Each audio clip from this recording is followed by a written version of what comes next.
আসসালামু আলাইকুম রহমতুল্লাহ। সম্মানিত দর্শক, স্ক্রিনে আপনারা যেই পিকচারটি দেখতেছেন, এখানে 10-12 জন নারী পুরুষ শিশু সহ 10-12 জনকে সারা রাত একটা ঘরের মধ্যে আবদ্ধ করে রাখছে। কেন আবদ্ধ করে রাখছে? ঘটনাটা চাঁপাইনবাবগঞ্জের।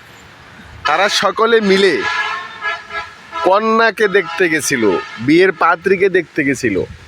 তো অবশেষে পাত্রী পছন্দ না হওয়ায় কন্যার যে পক্ষ আছে, পাত্রীপক্ষ, তারা উত্তেজিত হয়ে, কেন পাত্রী পছন্দ হইল না?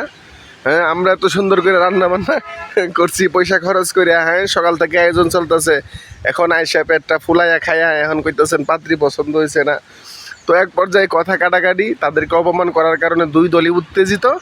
পরে সারা রাত তো ঘরে আটকায় রাখছেই, কেউরে বের হইতে দেয় নাই, তালা মাইরা রাখছে। আবার 1 লক্ষ টাকা চাঁদাও দাবি করছে যে আমরা খরচ করছি না, পয়সা এগুলো তো দিয়া যাইতে হইব, খাইলি কেন লাগি, আর খাইছস তো খাইছস, এখন পছন্দ হইল না কেন লাগি, আমরা কি এই তাহলে তো করে খাওয়াইলাম কেন লাগি, টাকা দিয়া যা, 1 লক্ষ টাকা না দিলে তো করে ছাড়বো না। তো অবশেষে সাংবাদিক পর্যন্ত বিষয়টা গড়াইছে, তারপরে সাংবাদিক গিয়া সেখানে তাদেরকে উদ্ধার করছে। চিন্তা করে দেখেন, আসলে এরকম হওয়ারও দরকার। কারণ পাত্রী দেখতে যাইব, সেখানে 10-12-13 জন মিলে পাত্রী দেখতে যাওয়ার দরকারটা কি?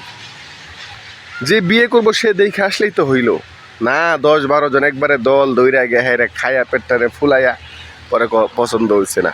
তো এটা তো পাত্রীপক্ষ হয়তো যে কোনো কারণে দেখা গেছে এরকম আরও হইতে পারে তাদের সাথে, তারপর এই কারণে তো উত্তেজিত হয়েছে। হ্যাঁ, তো এগুলো আমাদের বোঝার দরকার।